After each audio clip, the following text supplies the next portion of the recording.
Soy paleontólogo. Mi trabajo consiste en descifrar mundos remotos a través de las pistas que me ofrecen los restos fósiles. Cuento con algunos maestros que me precedieron en esta tarea. 200 años atrás, en Argentina, Francisco Muñiz, un médico de la policía, utilizó sus saberes forenses para analizar esqueletos fósiles. Este es el tigre dientes de sable, un carnívoro extinguido de 10.000 años de antigüedad. Cuando me encuentro frente a él, me siento un detective que debe reconstruir la escena del crimen.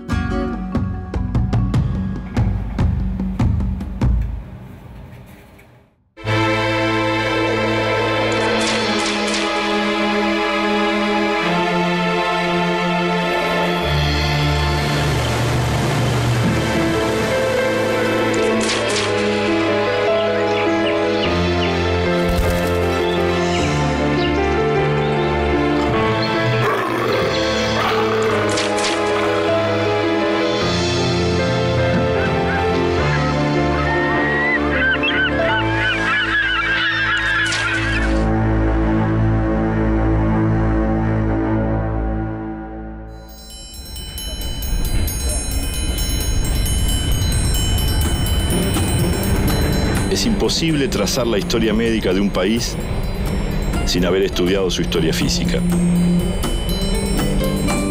Es decir, sin conocer el extenso catálogo de fenómenos atmosféricos.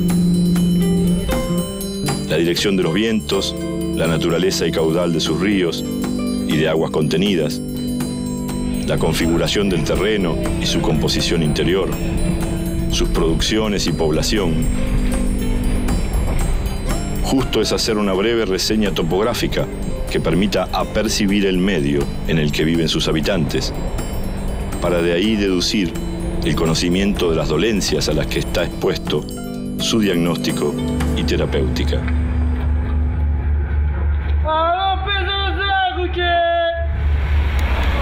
En 1825, el joven cirujano porteño Francisco Muñiz se instaló en una pequeña ciudad fortín de la campiña bonaerense. En aquella época, Chascomús era estratégica para la defensa de la frontera del hombre blanco contra los malones de los Pampas. Muñiz llegó como médico, pero aquí se transformó en el pionero de la paleontología argentina.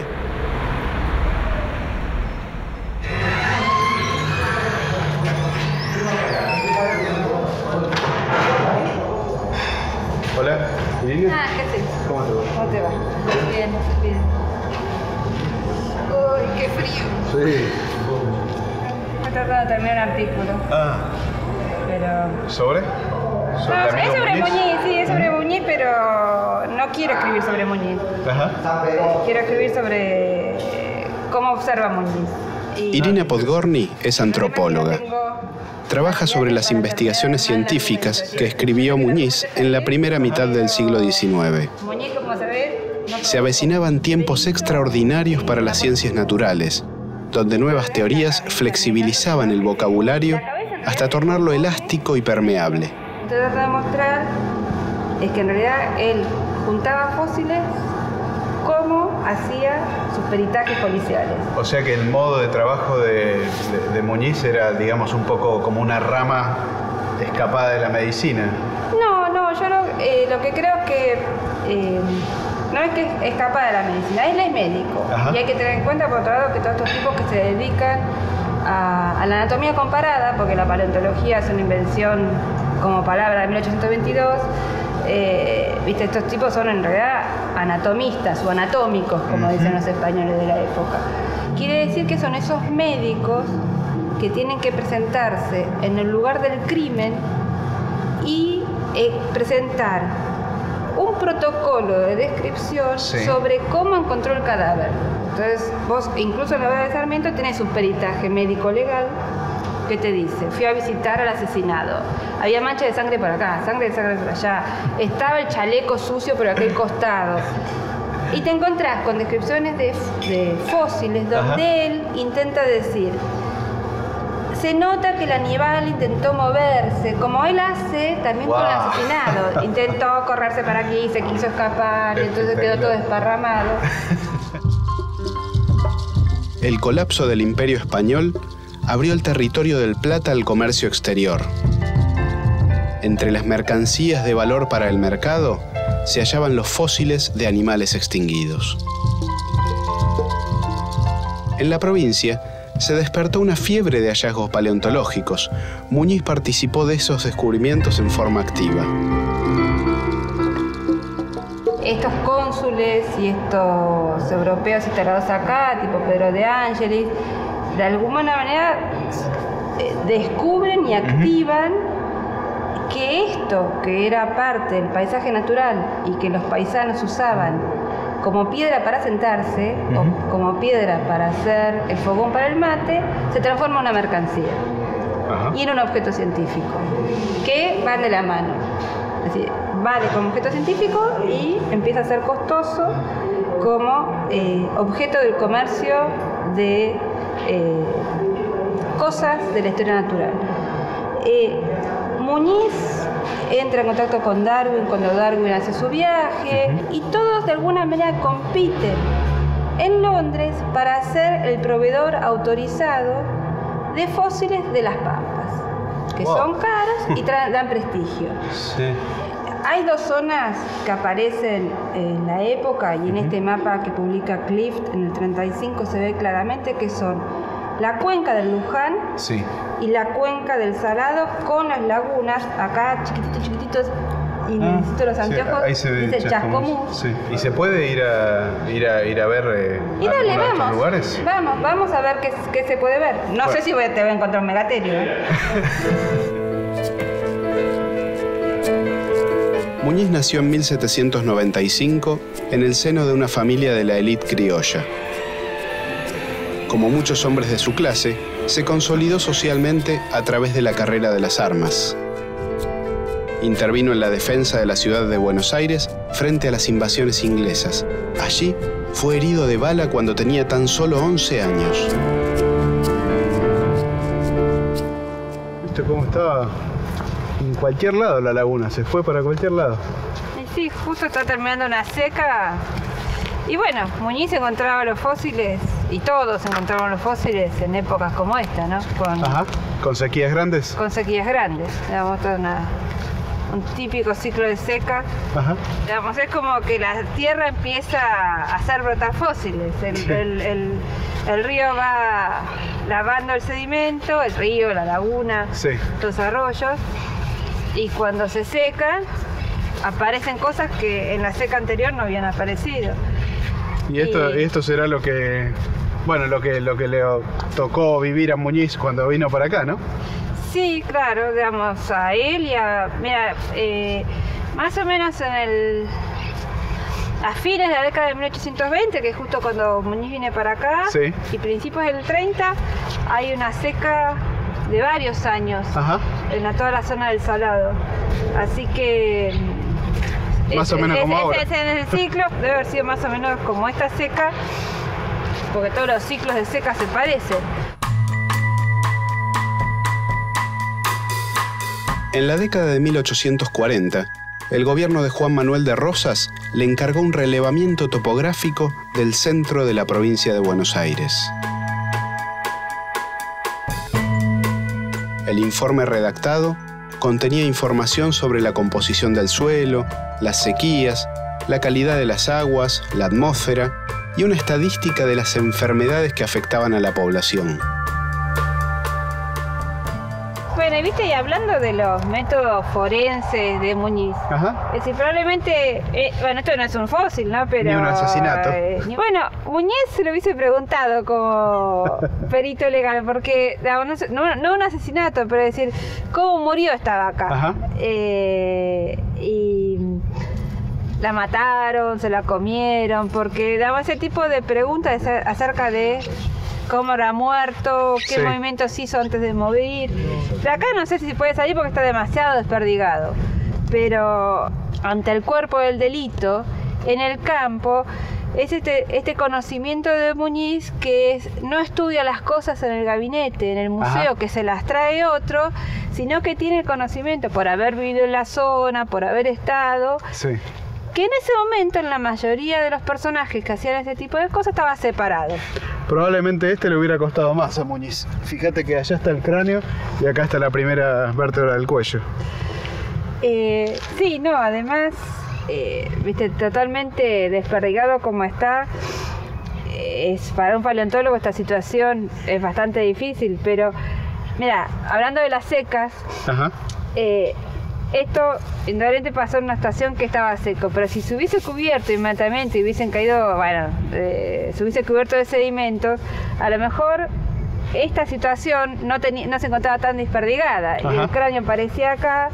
Claro. ¿Qué es lo que suele ocurrir con los bichos que se mueren y los tapa el barro? La situación ideal. La situación ideal, que inmediatamente se cubra de algo y se quede congelada la muerte. Y eso no pasa, es decir, la muerte, por lo general, una muerte así en el campo no queda congelada. No, además con los carroñeros. Los bichos se lo llevan. Pero entonces por eso este conocimiento del detective, de rastrear los pedacitos y de tratar de juntarlos, que te da la posibilidad de estar en el campo. Francisco Muñiz estudió medicina en el Instituto Médico Militar, una institución creada por la Revolución de Mayo.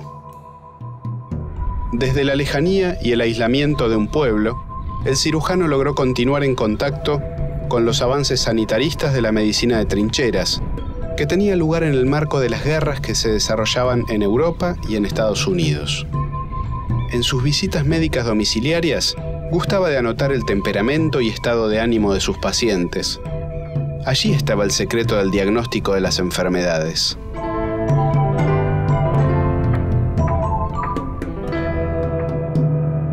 El médico que entra en una casa y se dirige a un enfermo se constituye depositario y podría decirse árbitro de su salud, de su vida y a veces también de la fortuna, crédito y fama de toda la familia. ¡Qué encargo tan sagrado! ¡Qué responsabilidad! Particularmente la buena fe es necesaria para la ejecución de la medicina. Un médico de esta virtud es un don precioso con que favorecer a la especie humana.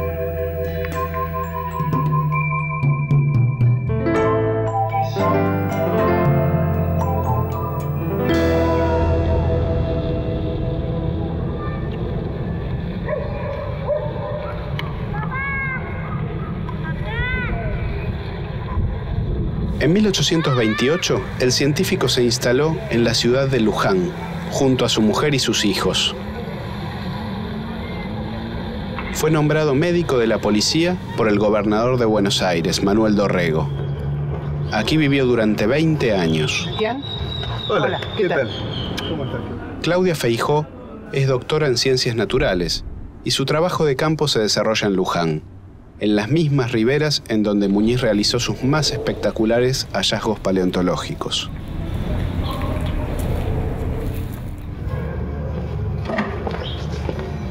Bueno, este es el patio de la casa donde Muñiz vivió aquí en Luján. ¡Wow! Increíble, está conservado. Es hermoso. Esta también fue la casa del virrey Sobremonte, por eso se llama la casa del virrey. Ah, bueno. Y aquí fue donde vino a vivir Muñiz, alrededor de 1830, cuando fue nombrado médico de la policía. En esta casa se detuvo el virrey Sobremonte en 1806, cuando huía hacia Córdoba durante las invasiones inglesas. 20 años más tarde, Muñiz instaló un laboratorio en esa vivienda. Allí desarrolló la primera vacuna local contra la viruela. Él como médico tenía la responsabilidad de distribuir la vacuna de la viruela en todo el departamento del oeste. ¿Y eran vacunas que, digamos, que llegaban del extranjero? Claro, las vacunas se hacían con pústulas que traían de Inglaterra. Pero cuando estuvo acá, él encontró en una vaca que había en en una estancia de esa Estación de la Cruz, encontró una vaca que tenía pústulas de la viruela. Wow. Y entonces con eso pudo hacer la vacuna de manera local. Y una cosa que se dice, aunque no sé si es cierto, es que él inoculó a la hija con la vacuna. ¿A la hija? A la hija que tenía 10 meses y luego la llevó a distintos lugares e inoculó a otros chicos con el suero que sacaba del brazo de la hija. Wow, o sea que la iba transportando, claro, digamos, sí, como hay un cuadro que representa esta tradición que yo no sé si es cierta o no, pero es lo que sé. Qué interesante. Wow. Y acá hizo muchas cosas, porque no solo se dedicó a la parte médica, sino también a la búsqueda de fósiles, a la descripción del ñandú. Hizo muchos trabajos de distintas áreas de la ciencia. Antes la ciencia no estaba tan dividida. Claro, eran naturalistas. Exacto.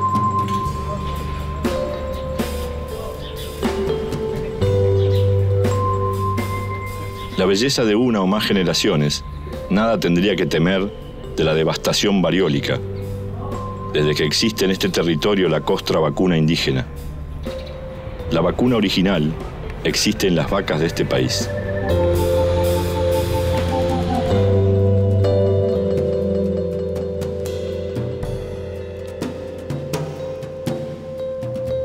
Las colecciones de fósiles halladas por el médico y paleontólogo constituyen una muestra de los mamíferos más representativos que habitaron la región pampeana hace 30.000 años.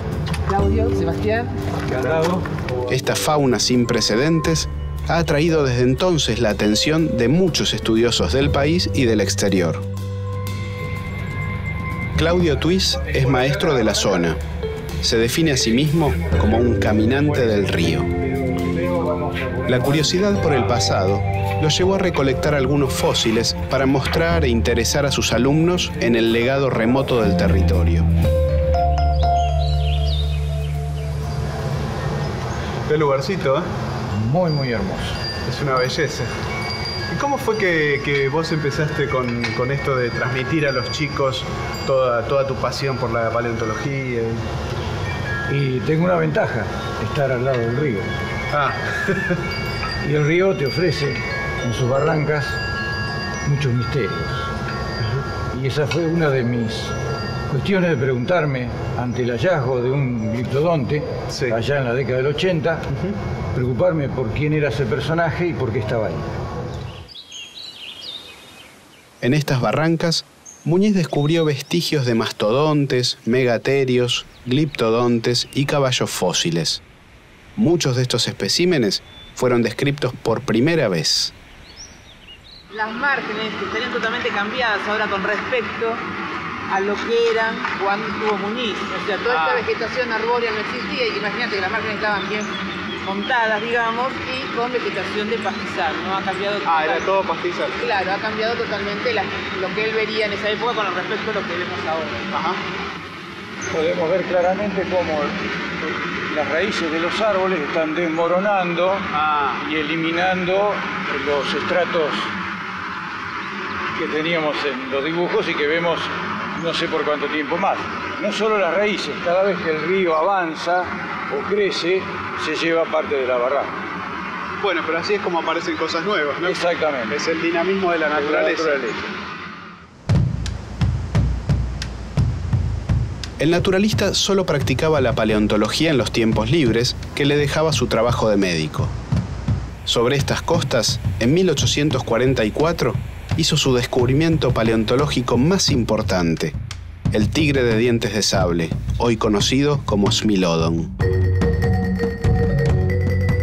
Estoy seguro que soy el primero en dar conocimiento de este dictador formidable de las tribus cuadrúpedas, el cual se asemeja por ciertas particularidades de la estructura al león. Su colmillo es el más formidable que hasta ahora he visto, y sus filosos sables son capaces de penetrar no solo la piel y carnes, sino hasta los huesos más duros de cualquier bruto.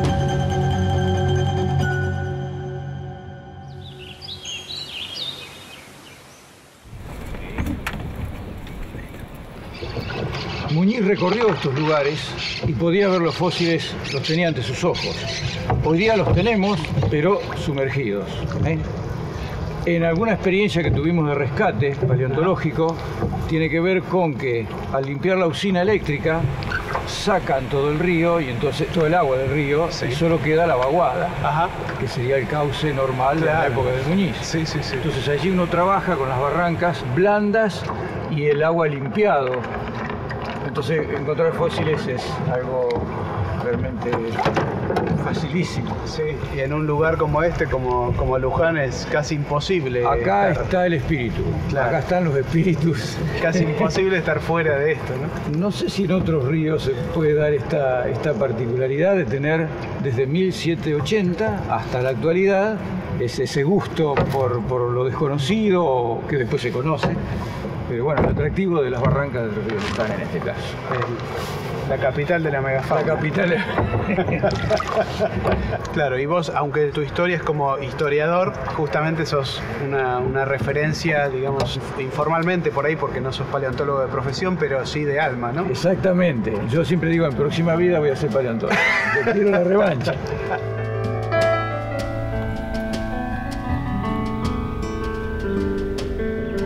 A lo largo de toda su carrera, Muñiz se enfrentó a un dilema que no sufrieron las generaciones posteriores. Debió desandar su formación teológica para rehacer su educación bajo el paradigma de las ciencias naturales modernas.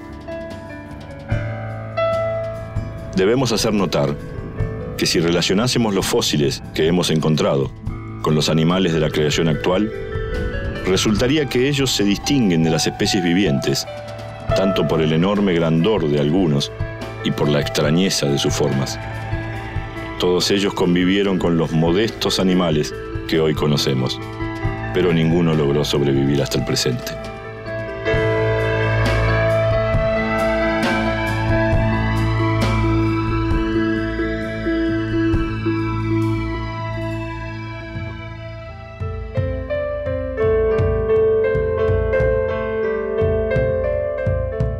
Su primera colección paleontológica, desdeñada por los gobiernos centrales, fue regalada a un naturalista francés y enviada a Europa en barcos militares. La llegada de esos esqueletos prehistóricos llamó la atención de la sociedad científica inglesa. La curiosidad de Charles Darwin no fue ajena a las investigaciones de Muñiz.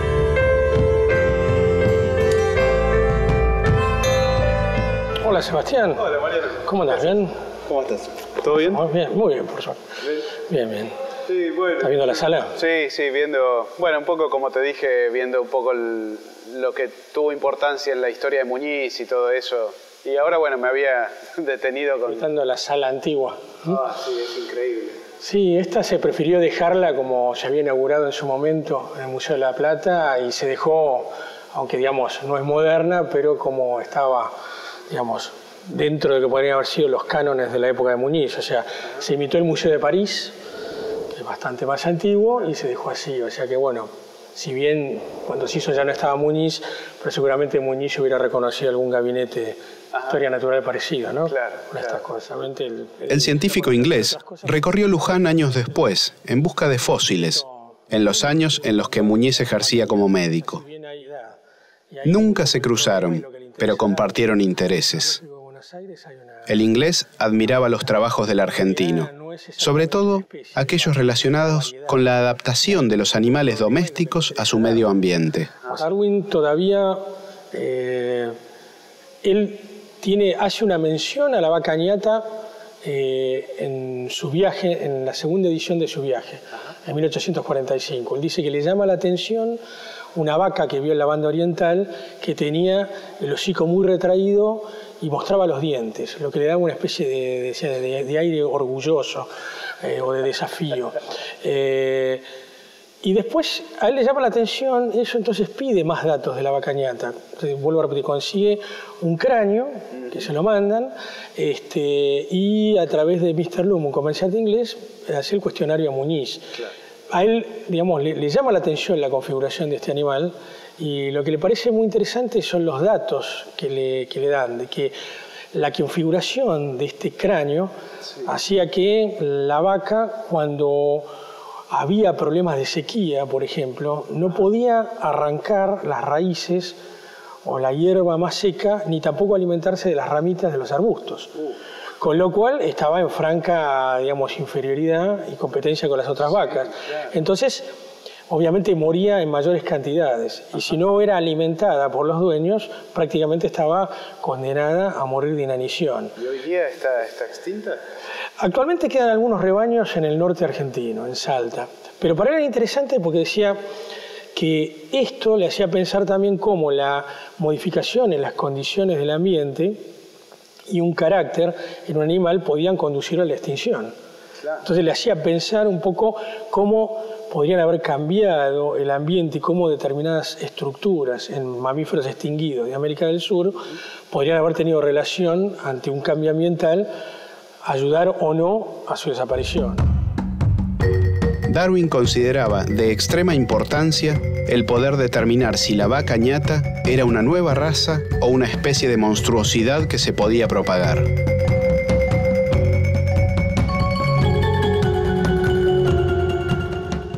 Che, Mariano, ¿y la vaca no se habrá extinto por los asados de los argentinos? Y en parte ha sido comida. Lo que pasa es que la vaca ñata no, evidentemente, se mezcló y no se le dio importancia porque, además del problema que tenía en cuanto a alimentación, incluso los ganaderos se burlaban de ella porque, como la vaca ñata en algunos ejemplares tenía las patas posteriores más altas, decían que caminaba de rodillas. Y además la configuración tan curiosa que tenía de la cabeza hacía que cuando la cuereaban, la parte anterior del cuero salía mal. Entonces, para vender el cuero afuera no tenía valor importante. Desde el punto de vista de carne, aparentemente era la misma carne que la vaca española antigua.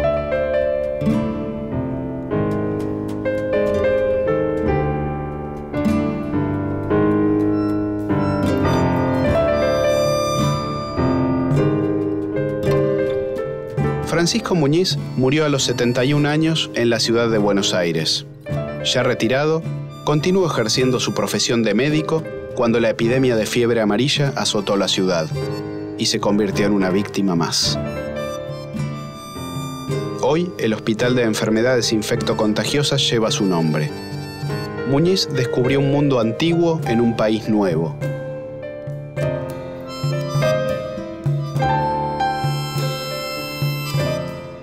Sin maestros, sin tener a quien consultar 1000 dudas, falto de libros y aún de medios para obtenerlos, librado al impulso de mi solo instinto, puedo haber cometido graves faltas descriptivas y de clasificación. Lo confieso. Se servirán perdonarlas y olvidar mis errores por mi aplicación a una ciencia a la cual me lancé sin elementos y sin guía.